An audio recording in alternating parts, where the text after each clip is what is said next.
देश में क्या चुनाव मात्र इसलिए कराए जाते हैं कि प्रदेश को एक सरकार मिल जाए, इसके बाद मुख्यमंत्री शपथ ले और कुर्सी पर चिपक कर बैठ जाए। यह मीडिया के माध्यम से खबरें आए बुलडोजर चल रहा है। 5 राज्यों में चुनाव, जिसमें 4 राज्यों में भारतीय जनता पार्टी की सरकार, एक में बनी आम आदमी पार्टी। उस प्रदेश का नाम पंजाब है जिसमें आम आदमी पार्टी की सरकार बनी। 4 राज्यों में मुख्यमंत्री जनता के ऊपर जाति देखकर थोपे गए, मगर पंजाब में पहले जनमत लिया गया, सुझाव लिया गया, उसके बाद मुख्यमंत्री बनाया। इन 4 राज्यों में द कश्मीर फाइल को टैक्स फ्री किया गया। इसके अलावा अभी तक जनहित का कोई फैसला लेने में ये लोग समर्थ। अभी तक किसी भी राज्य में कोई जनहित का फैसला नहीं आया। पंजाब में आम आदमी पार्टी के बैठते ही तमाम विधायकों की पेंशन बंद कर किसानों को 100 करोड़ रुपए का मुआवजा दिया। भ्रष्टाचार के लिए टोल फ्री नंबर दिया गया। 300 यूनिट बिजली फ्री कर दी गई। सरकारी हॉस्पिटल व सरकारी स्कूल सुधारने के निर्देश दिए। पंजाब में 35,000 कच्चे कर्मचारियों को पक्के कर दिया। अपने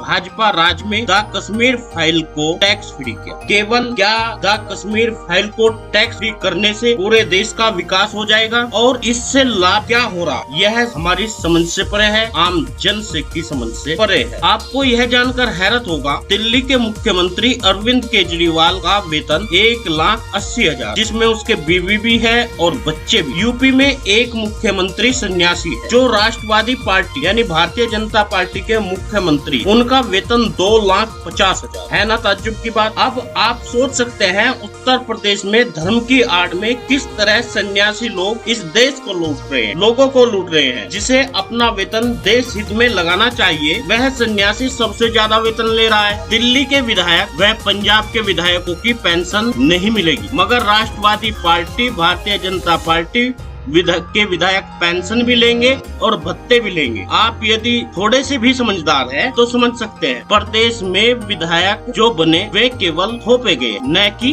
वे बने। प्रदेश में एक विधायक कृषि से डॉक्टरेट की उपाधि प्राप्त की, मगर कृषि मंत्रालय नहीं दिया गया क्योंकि वह अति पिछड़ा वर्ग यानी एक कुम्हार का बेटा है। यानी कृषि मंत्रालय योग्य व्यक्तियों को नहीं दिया जाएगा। यही कारण है कि यह मंत्रालय जातिवाद के आधार पर बांटे। यही कारण है 10 साल से केंद्र में सरकार चल रही है, मगर देश की अर्थव्यवस्था डामाडोल है। महंगाई लगातार बढ़ रही है। अनपढ़ लोगों को शिक्षा मंत्रालय दिया जाता है। जो कृषि के बारे में जानते ही न हो उन लोगों को कृषि मंत्रालय थमा दिया जाता है। उत्तर प्रदेश में सभी उच्च पद या तो ब्राह्मणों को दिए जाते हैं या ठाकुरों को दिए जाते हैं। कृषि मंत्रालय में सूर्य प्रताप शाही को दिया गया। आखिर राष्ट्रवादी पार्टी क्या योग्यता के अनुसार मंत्रालय क्यों नहीं दिया गया? मनोज प्रजापति हमीरपुर से चुनाव जीत कर आए। कृषि से डॉक्टरेट की उपाधि प्राप्त है, कृषि में PhD है, फिर भी जातीय भेदभाव के कारण उन्हें कृषि मंत्रालय नहीं दिया गया। कब तक मनुवादी सोच इस देश पर हावी रहेगी? कब तक इस देश का पटाक्षेप होता रहेगा? सूबे के मुखिया योगी आदित्यनाथ खुद अपने आप को ठाकुर कहते हैं और कहते हैं उन्हें ठाकुर होने पर गर्व है, मगर हमारे युवा कहते हैं हिंदू धर्म में जात पात की जगह नहीं है। वारे मनुवादियों, हमारे युवा पीढ़ी को भी आपने उनके दिमाग पर पकड़ बनाकर हमारे ही खिलाफ खड़ा कर दिया। जब तक प्रजापति,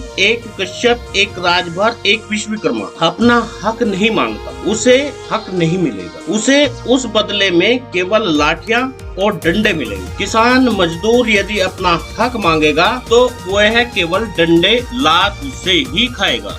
आज किसान, मजदूर, अति पिछड़ा वर्ग अनाथ हो गया। इन तमाम वर्ग का युवा हिंदुत्व की आंधी में जैसे खोसे गए हैं, मगर असली राष्ट्रवाद की परिभाषा सब भूल चुके हैं। आपने देखा होगा, बलात्कार की सजा पाए राम रहीम को छोड़ दिया जाता है और उसे फिर जेड सुरक्षा दी जाती है। चिमन्यानंद को छोड़ दिया जाता है, उसे सुरक्षा दी जाती है। सोचो, अति पिछड़े वर्ग के लोगों, गायत्री प्रजापति को क्यों नहीं जमानत मिली? आखिर पीड़िता का बयान क्यों नहीं लिया गया? गायत्री प्रजापति का समाज गहरी नींद में सो रहा है, न तो सड़क पर उतरकर आवाज उठा रहा है और न ही सोशल मीडिया के माध्यम से इस बात को सरकार के कानों तक पहुंचा रहा है। शेयर अगर आप सोशल मीडिया पर करते तो शायद वायरल हो जाती। सरकार का तख्त तो ताज हिल जाता, मगर आज हम सब कुछ होते हुए, जुर्म होते हुए अपनी आंखों के आगे देखते हैं, मगर हम चुप हैं। हमारी आंखों के आगे मैनपुरी में 5 प्रजापति समाज के लोगों को जिंदा जलाया गया, मगर हम चुप हैं। हमारी आंखों के सामने रुपेश प्रजापति को मार डाला, मगर हम चुप हैं। हमारी आंखों के आगे कन्हैया प्रजापति को कुछ ठाकुरों ने मार डाला, मगर हम चुप हैं। हमारी आंखों के सामने मनीष प्रजापति की भाजपाई गुंडों ने मार मार कर हत्या कर दी, मगर हम चुप हैं। हमारी आंखों के सामने संतराम प्रजापति का घर ठाकुरों ने जेबीसी चलाई और उनके घर में आग लगा दी, मगर हम चुप हैं। हमारी आंखों के आगे अयोध्या में हमारी माँ बहन को मनुवादियों ने नंगा करके मारा पीटा, लेकिन वे हिंदुत्ववादी है। अगर हमारे घर पर, हमारे बहन बेटियों पर, हमारे भाइयों पर लगातार इनका डंडा चलता रहे तो हम देखते रहे, हम चुप रहेंगे, क्योंकि हमारा आत्मविश्वास, हमारी आत्मग्लानि मर चुकी है। मित्रों, आपसे एक निवेदन, आप जिनका हित कर रहे हैं उन्हें ही आप अपने सर पर बैठा रहे हैं और वह ही आप पर अत्याचार भी कर रहे हैं। आपसे निवेदन है, आप वीडियो को शेयर जरूर करिए। यदि आप थोड़े भी जागरूक है तो वीडियो को शेयर करिए, ताकि हर घर तक यह आवाज। हमारे चैनल से जुड़ने के लिए, हमारे मिशन से जुड़ने के लिए आपसे निवेदन है, लाल रंग का बटन है, उस पर आप उंगली लगाकर उसे काला, बराबर में घंटी का निशान है, उसे भी दबा दे। ज्यादा से ज्यादा लोगों को न्यूज चैनल से जोड़े और वीडियो को लाइक